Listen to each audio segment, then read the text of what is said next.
Musik rock identik dengan perlawanan terhadap kemapanan, tapi dalam musik rock tetap ada paradoks. Dan sebagai simbol lawan kemapanan dan keteraturan, dalam musik rock tetap ada ritme. Ritme dalam musik rock justru terdapat keteraturan. Jadi, ritme mengandung hukum. Dan sama seperti musik, hidup kita juga memiliki ritme. Jika kita mengenal ritme dalam hidup kita, berarti kita mengenal hukum yang mengatur hidup kita. Dan di sini Rockers kita akan membahas tentang hukum yang ada dalam keseharian kita dalam acara Rock and Law bersama saya Jessica Andini.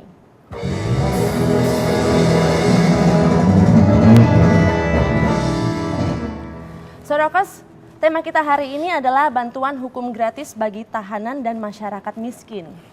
Dan program bantuan hukum gratis untuk orang miskin dan tahanan miskin itu meliputi hukum non-litigasi seperti contohnya misalnya konsultasi hukum, mediasi, negosiasi, dan lain sebagainya. Dan ada pula juga bantuan hukum litigasi bagi tahanan dan masyarakat miskin. Seperti apa sih bantuan hukum litigasi itu? Nah untuk itu di samping saya sudah hadir Mr.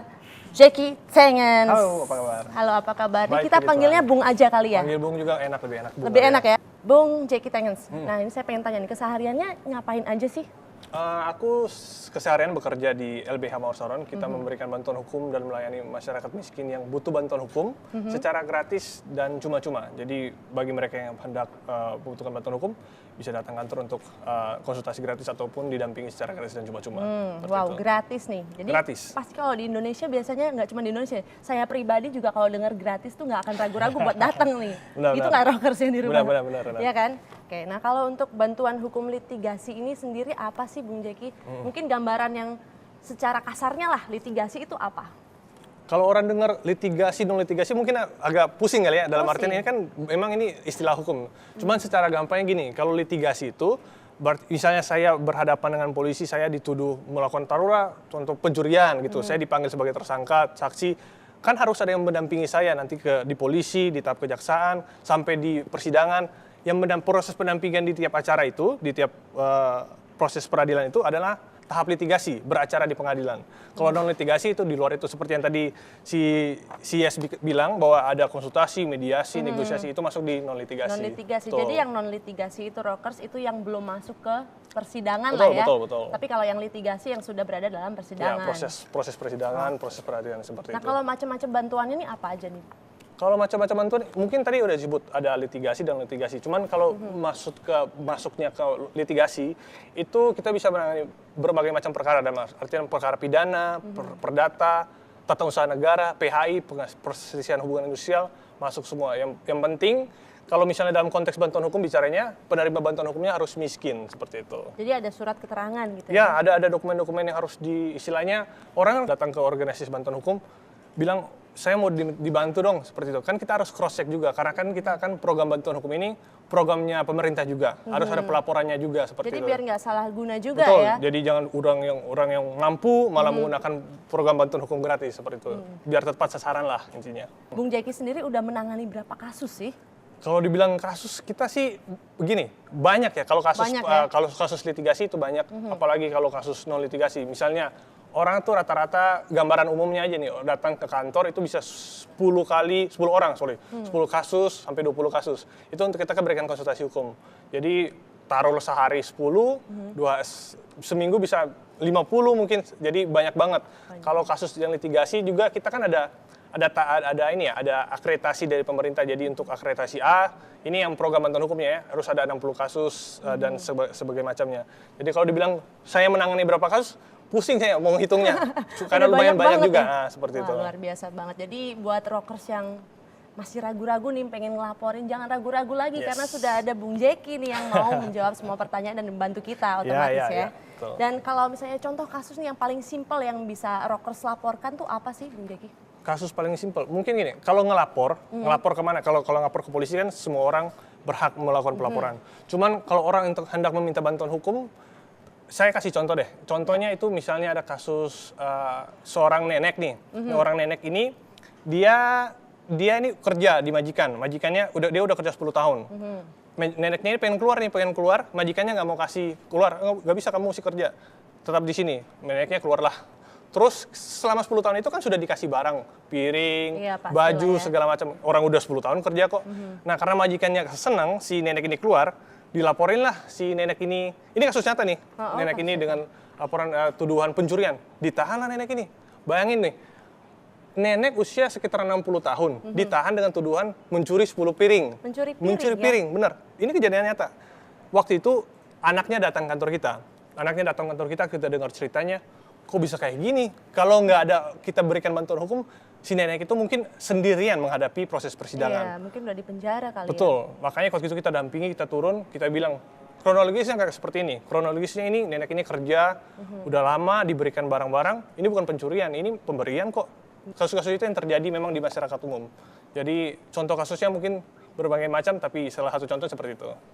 Jadi si nenek ini nggak boleh keluar kan ya, tapi akhirnya dicari-cari masalah. Betul, gitu. betul. Jadi untuk melaporkan, untuk membantu para korban ini dari pihak Bung Jeki sendiri itu melakukan seperti kayak riset atau apa gitu? Iya, kita mesti kan investigasikan, kita dengar dulu cerita kliennya apa, kita dengar dulu, kita cari informasi dari kiri dan kanan, kita cari saksi-saksi, alat bukti untuk memperkuat keyakinan untuk membela dia, seperti itu. Oke, nah kalau misalnya nih, memang yang meminta bantuan itu bersalah, gimana cara nanganinnya?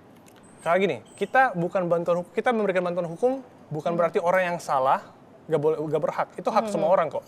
Saya melakukan pencurian misalnya, apakah seorang pencuri nggak berhak dibela? Tetap berhak. Jadi kalau orang kan banyak berpikiran, orang salah ngapain dibela gitu kan? Iya. Tetap punya hak. Dalam artian gini, kita dalam koridornya. Salah katakan ya di atas ya, tidak di atas tidak. Kalau salah, oke, kenapa mencuri? Ternyata dia tulang punggung keluarga, dia mesti mencuri gara-gara anaknya ada 5, dia nggak punya pekerjaan. Ada alasan-alasan yang bisa kita sampaikan nantinya ketika bela dia, bahwa dia mencuri karena alasan-alasan seperti ini. Dia bukan residivis, dia baru pertama kali, dia hilaf, dia insaf gitu. Jadi ada tetap pembelaan yang bisa kita berikan kepada mereka. Bukan berarti dia salah, gak usah dibela. Gak bisa dibela Nah, juga. itu yang pola pemikiran itu yang hendak kita luruskan lah. Oke, ini makin seru banget nih obrolan kita nih Rockers, tapi jangan kemana-mana karena kita akan balik lagi setelah yang satu ini.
Rock and Law, masih sama Bung Jeki dan saya di sini. So tadi kita udah bahas tentang bantuan hukum litigasi ya Bung Jeki ya. Dan sekarang saya pengen tanya nih, gimana sih caranya supaya tahanan miskin itu bisa mendapatkan bantuan hukum gratis? Ya, kalau tahanan miskin kita bilang dalam konteks tahanan kan, tahanan kan ini orang yang udah ditahan nih, di rutan-rutan, di lapas seperti itu. Nah biasanya itu kita ada, kalau dari kita ada kerjasama nih dengan pihak rutannya, kita bikin penyuluhan hukum setiap minggunya. Di dalam rutannya? Di dalam rutan, jadi kita bikin penyuluhan hukum, apa sih yang kita, istilahnya kita berikan tentang hak-hak mereka, ke proses peradilan pidana, karena ini kan akan mereka lalui nih. Ketika kita perkuatlah istilahnya kasih informasi ke mereka biar ketika mereka menghadapi sendiri, mereka nggak awam banget. Nah juga di dalam rutan itu sudah ada, setahu aku udah ada biro-biro khusus tersendiri. Jadi misalnya ada tahanan yang pengen bilang ke orang rutannya, saya pengen dibantu dong ini. Nanti biasanya tahanan itu datang ke biro itu. Biro itu kan punya list-list nih, organisasi bantuan hukum mana aja sih yang udah diverifikasi oleh Kementerian Hukum dan HAM, akan istilahnya dipanggil untuk coba konsultasi dulu segala macam. Jadi sekarang sih udah mulai gampang ya, karena kita ada penyuluhan hukum, kita ada biro-biro khusus yang untuk menangani bantuan hukum seperti ini. Kalau untuk kegiatan penyuluhannya sendiri kan berarti itu di dalam rutan ya? Itu dari lembaga-lembaga seperti Bung Jeki ini atau dari yang Ya. sudah ada di dalam rutannya? Jadi biasanya itu lembaga-lembaga. Kalau dalam praktek kami itu, praktek kita ya, itu kan lembaga-lembaga yang sudah diakreditasi oleh Kementerian Hukum dan HAM. Kita kerjasama dengan rutan. Rutan kan mungkin perlu dari organisasi luar juga nih yang biar kasih penyuluhan hukum lebih detail tentang proses peradilan pidana. Ya biasanya itu sudah ada kerjasama dari lembaga kita. Cuman dari rutannya juga, personel-personelnya juga ada. Cuman lebih banyak mereka yang kasih istilahnya menghubungkan ke organisasi bantuan hukum. Jadi sebagai penghubung lah seperti itu. Ketika di dalam rutan ada tahanan yang pengen mendapatkan bantuan hukum itu kan, Iya. mereka yang datang. Nah kalau misalnya tidak ada yang melapor, apakah dari badan lembaganya Bung Jeki ini sendiri mencari orang yang butuh bantuan? Iya, biasa kan kalau ini dalam konteks tahanan di dalam rutan ya. Kalau konteks tahanan dalam rutan itu seperti aku bilang tadi, kita kan ada penyuluhan hukum nih, penyuluhan hukum ke rutan-rutan. Jadi kita langsung turun. Kita yang langsung turun Berarti menyuluh. mencari juga ya? Iya, dalam artian kita pertama kan kasih penyuluhan hukum dulu, seminar. Kalau mereka sendiri dengan penyuluhan hukum sudah bisa paham hak-hak mereka, proses yang akan mereka hadapi, nggak masalah. Tapi ada juga kan setelah itu kita buka konsultasi pribadi. Nah, biasa kan orang yang udah diberi penyuluhan hukum itu pengen mau konsult juga pribadi nih, masalah Iya, pribadi pasti. nih. Kita akan buka klinik-klinik seperti itu, biasa mereka datang dan kadang-kadang ada beberapa yang kita dampingi dari situ. Itu prosesnya. Oke. Nah kalau misalnya nih saya mau bicara tentang contoh kasus nih, kan ada biasanya tahanan kalau sudah di dalam rutan itu kan biasanya mengalami seperti depresi atau Yes, tertekan gitu kan. benar. Nah ada nggak sih waktu Bung Jeki sendiri ini menangani kasus tapi orangnya tuh yang tertutup sekali? Ada nggak yang begitu? Kalau dibilang tahanan dalam rutan, udah pernah ke rutan nggak nih, Yes? Belum pernah? Masuk ke dalamnya? Nah, pernah masuk dalamnya? Belum sih, nggak mau juga nanti sih. nanti kita coba ajak lah ke dalam. Soalnya kan kita kan penyuluhan hukum tiap Oke. minggu kan. Orang dalam rutan itu selalu dalam posisi tertekan, depresi. Sehingga apapun biasanya di persidangan, proses penyidikan dia cuma yang mayoritas kita temuin itu mereka cuma nunduk, nj, Iya, iya. nggak tahu iya, ya bener. Jadi orang bilang apa, tanda tangan, udah beres. Di persidangan hakim cuma nanya-nanya, dia cuma jawab iya, enggak, iya, tanpa bisa membela dirinya. Aha. Nah, dengan adanya kita bikin penyuluhan hukum, bantuan hukum itu, setidaknya mereka lebih dikuatkan. Jadi mereka tahu mau ngomong apa, mereka tahu prosesnya seperti apa. Jadi artinya mereka udah bisa membela diri mereka sendiri, seperti itu. Jadi kita bilang, kalau salah, oke katakan salah. Tapi kenapa kamu berbuat itu? Ada nggak hal-hal peringannya? Ada yang seperti aku bilang tadi, dia ternyata tulang punggung keluarga, dia bukan residivis, dia pernah baru-baru kali ini dia melakukan, dia khilaf, dia punya tanggungan ekonomi yang seperti apa gitu. Itu kan mesti disampaikan. Kalau cuma orangnya iya tidak doang kan, hakim kan cuma ngelihat, ini orang salah benar, salah atau benar, udah selesai gitu. Tapi nggak ngelihat hal-hal lain yang bisa disampaikan. Nah, itu yang kita perkuat mereka biar jangan cuma seperti robot, bela diri. Ya, Ada ya, hak-hak ya, yang enggak gitu. melekat di kalian sepertinya. Oke, jadi memang dari lembaganya Bung Jeki sendiri contohnya ya, itu berarti memberikan seperti masukan juga buat mereka, apa Encourage yang juga, harus mereka benar, lakukan, terus semangat juga pastinya ya. Orang-orang di dalam rutan memang mereka seperti aku bilang, ketika mereka masuk itu, mereka seperti ditahan di dalam suatu komunitas tanpa nggak tahu nih, saya mau ngapain nih, apa yang terjadi dengan saya. Ada orang, tugas kita adalah kita kasih encouragement kepada mereka, bahwa proses seperti ini, jangan takut, masih ada kok keadilannya. Jadi tetap jangan takut, ikuti prosedur, katakan iya di atasnya, tidak di atas tidak, seperti itu. Oke, jadi biar bagaimanapun semua orang tetap memiliki hak hukum Ya. yang sama begitu ya Bung Jeki ya. Kalau ngomong masalah kasus nih, kira-kira kasus yang paling banyak ditangani itu kasus apa sih? Kasus paling banyak ditangani ya? Kalau kita, kebanyakan sih pidana ya. Karena memang orang datang kantor dengan kasus yang berbagai macam. Cuman kalau dilihat di rinci-rinci memang pidana paling banyak. Cuman kalau kita ngomong di dalam rutan, di dalam tahanan, yang kami temui itu paling banyak tuh kasus narkoba. Narkoba, jadi orang penyalahgunaan narkoba segala macam. Boleh dicek nih nanti di rutan manapun. Setahu aku, yang sepraktek kami lihat itu kebanyakan terjerat perkara narkotika. Jadi sangat disayangkan juga ya, karena memang mesti ada istilahnya deradikalisasi lah. Orang-orang ini mesti menjadi pecandu harus direhabilitasi lagi. Karena habis juga biaya negara kan kalau cuma memenjarakan mereka seperti itu. Jadi kalau dibilang kasus paling banyak pidana, cuman prakteknya di lapangan di rutan itu setahu aku itu paling banyak sih tika. Oke. Udah kalau gitu ini kayaknya makin seru banget ya. Tapi sayangnya kita harus break dulu sebentar. So Rockers, jangan kemana-mana, kita akan balik lagi dengan obrolan yang lebih seru lagi.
Rock and Law.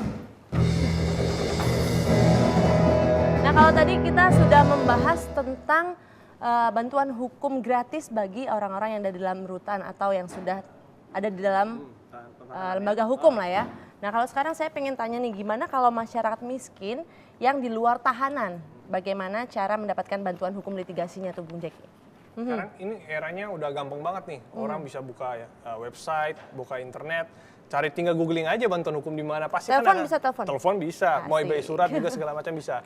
Dalam artian sekarang kan udah terbuka banget nih informasi. Tinggal dicari aja organisasi bantuan hukum mana yang sudah diakreditasi oleh Kementerian Hukum dan HAM. Bisa datang ke tempat-tempat seperti itu, atau bisa by phone, segala macam, datang langsung. Jadi sekarang kalau dibilang dapat bantuan hukum sulit, kalau mungkin stigma itu mesti perlahan-lahan bisa kita kurangi lah. Karena dengan cara kita cari infonya sudah banyak, tinggal kita lihat aja di mana organisasi bantuan hukum yang bisa kita istilahnya mintakan bantuan hukumnya. Kalau untuk sekarang organisasi itu tuh udah ada di seluruh Indonesia atau gimana tuh? Iya, setahu aku sih organisasi bantuan hukum itu tersebar di seluruh provinsi Indonesia ya. Cuman memang masalahnya sih memang kebanyakan terpusat di Pulau Jawa. Namun bagi orang para pencari keadilan yang di luar Pulau Jawa hendak berkonsultasi hukum juga kan bisa langsung dengan istilahnya tadi aku bilang website, bisa konsultasi online, telepon segala macam, Twitter mungkin kan seperti itu. Nah, Rokers ternyata gampang banget caranya ya bagi yang ada di luar atau punya kasus itu bisa langsung konsultasi ke lembaga-lembaga seperti yang Bang Jeki sedang lakukan gitu ya. Jadi nggak perlu ragu-ragu lagi buat lapor karena semuanya juga punya nilai dan bobot tersendiri gitu ya, Bung Jeki ya. Nah, kalau saya pengen tanya pertanyaan terakhir nih, Bung Jeki. Terakhir ya? Terakhir boleh? Terakhir, boleh. Apa nggak usah? Nggak, terakhirnya nggak apa-apa. Kan kita tadi udah ngobrol banyak banget nih, Bung Jeki. Bukan pertanyaan sih sebenarnya, saya pengen Bung Jeki kasih statement lah buat para rockers nih. Kalau statement buat para rockers ya, rockers ini rockers. biar tetap sadar hukum dalam artian Semua umur gitu ya? betul Bung semua Jeki? umur, jangan melanggar hukum juga, jangan misalnya ada bantuan hukum gratis, Jadi, berarti gue bisa berbuat bikin salah ada gratis, bukan seperti itu. Maksud kita adalah bantuan hukum gratis ini bagi orang miskin yang betul-betul membutuhkan bantuan hukum sehingga haknya dia bisa istilahnya sama di depan hukum. Nah, bagi para rockers tetap sadar hukum, beritahu kepada mungkin rekan-rekannya, pada kelurahannya bahwa kalau misalnya kalian terkena masalah hukum, ini loh ada loh organisasi-organisasi bantuan hukum yang bisa memberikan bantuan hukum secara gratis bagi mereka yang miskin secara cuma-cuma tidak dipungut biaya. Artinya dengan info seperti ini, ketika dia menyebar ke komunitas dari satu orang ke orang lain, artinya kan akses itu terbuka banget nih. Orang jadi tahu gue mesti cari bantuan hukum di mana, gue bisa cari pendampingan di mana, seperti itu. Jadi sadar hukum dan beritahu bahwa ke sekitar kita bahwa ada loh organisasi-organisasi bantuan hukum yang memberikan bantuan hukum bagi mereka yang miskin dan teraniaya, seperti itu. Jadi bukan cuman organisasi bantuan hukumnya aja yang bergerak, tapi kitanya juga mulai dari semua umur juga harus paham gitu ya, Bung Jeki. Luar biasa sekali. Thank you banget nih Bung Jeki udah mau hadir di Rock and Law. Informasinya sangat berharga sekali dan mudah-mudahan rockers juga harus bisa lebih berhati-hati lagi, jangan berbuat jahat, jangan mentang-mentang gratis ya. Iya benar ya, gratis. Ya. Saudara, buat kalian yang mungkin di luar sana masih ada teman, tetangga atau bahkan saudara kita yang terlibat dalam kasus hukum atau jatuh dalam kemiskinan dan yang harus kita bantu. Nah, kalian bisa membantunya dengan memberitahu mereka di mana mereka bisa mendapatkan bantuan hukum tersebut di bawah sini. Jangan lupa rockers dicatat. So thank you guys for watching. Makasih banget sekali lagi Bung Jeki dan kita akan ketemu lagi next episode di Rock and Law. Tetap bersama saya Jessica Andini and keep on rocking.